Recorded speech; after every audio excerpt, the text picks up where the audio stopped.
Well, hey y'all. Today we are making some venison sloppy joes. And it is so lean because when we have it ground, I don't add any fat to it. So I took it out of the skillet and I added some avocado oil, but you can use whatever oil you like the best. And I have cooked up about a half of a Vidalia onion until that is good and tender. So I'm going to add this meat back in there. Now you can use regular hamburger meat. You could use turkey. You could use, whatever your family likes. Doesn't have to be venison, but it sure is good, and it's so lean.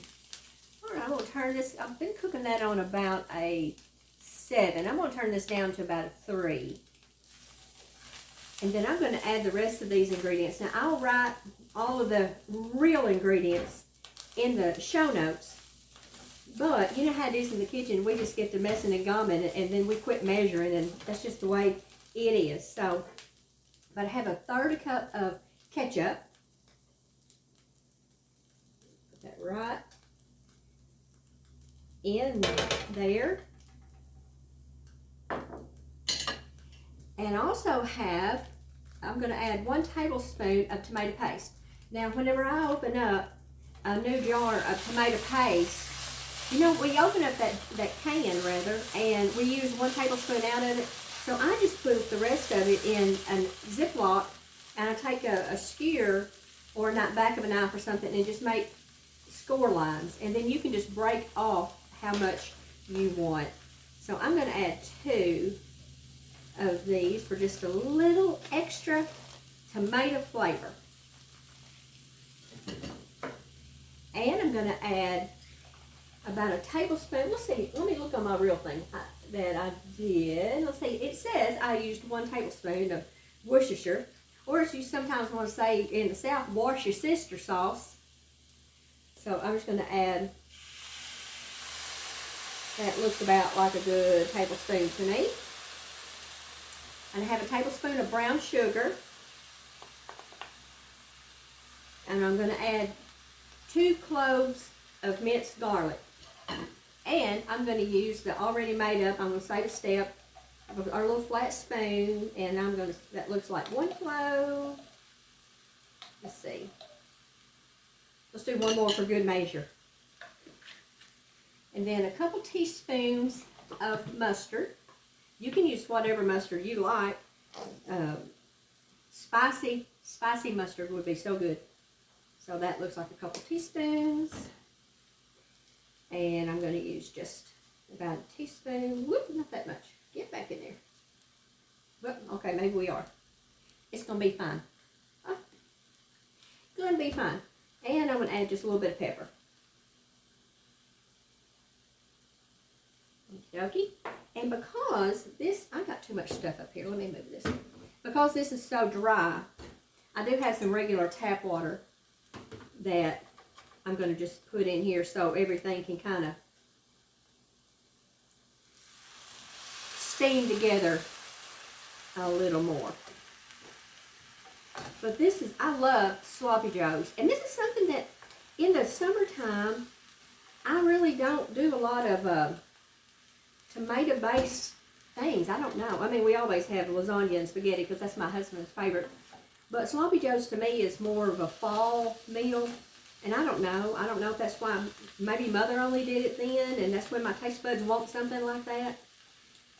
But you don't have to. You can absolutely use a can of sloppy joe mix if that's what your family likes. And when I've been pinched for time, sometimes I'm just browned off some hamburger meat and added some regular old barbecue sauce. And that's pretty good too. That is pretty good stuff. Okay, let's see here.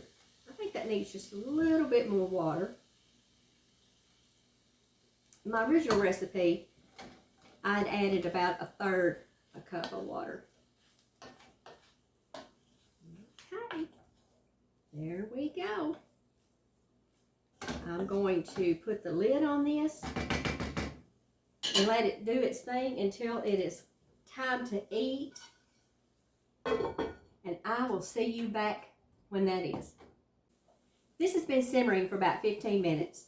And I took a little taste test, and all the spices are good, but I do think it needs just a little more ketchup for consistency. So always taste your food, y'all, and just see if it's to your liking. See what you think, because every day is different and your taste buds are different every day a little bit. So, alrighty, I'm going to put the lid back on this and let it simmer. Let's see, probably going to eat in about 15 minutes or so. So, you know, this is a pretty quick dish to throw together. So, I'll see y'all back in just a little bit. Alrighty, y'all. It is time to eat. This has been simmering plenty long enough. And I have defrosted one of these delicious gluten-free hamburger buns. And we did this the other day. And I told y'all to follow, or asked you, I'm sorry, I don't mean to be so bossy. I just love this woman, and I love everything she's done. But her tag moniker, whatever you call that thing, is "Let Them Eat Gluten-Free Cake." And her name is Kim, and she is not me, and I am not her. But her recipes are so good. But you can scroll back and find this gluten-free hamburger bun tutorial. So that's what I'm going to use for mine. And this is just going to be just an easy peasy meal, y'all. We're just going to have potato chips with it. Just some barbecue potato chips. And that will be fine. Things don't have to be so hard. Not at all. And you could toast this bun, and I'm not going to this time. But there's going to be plenty left, so we will probably do that to the next bunch. But let's just see what we think of this.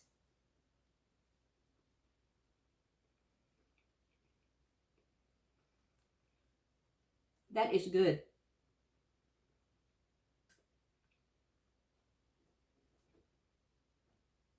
This is a quick meal to throw together on a weeknight, and you can have leftovers.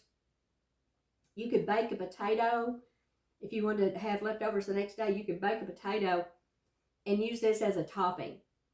You know, one of the things people do now is fry chos, or it's like nachos, but use French fries as your bottom instead of chips. So you could do some sweet potato French fries in the oven and top it with this, and just sprinkle it with some little cheese and maybe some pickled red onions would be kind of good. But leftovers don't have to always look like the original thing. You can repurpose it, and your family will think you're a genius.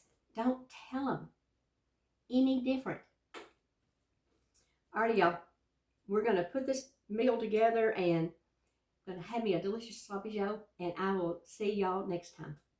And go do something fun. Go do something fun. Bye, y'all.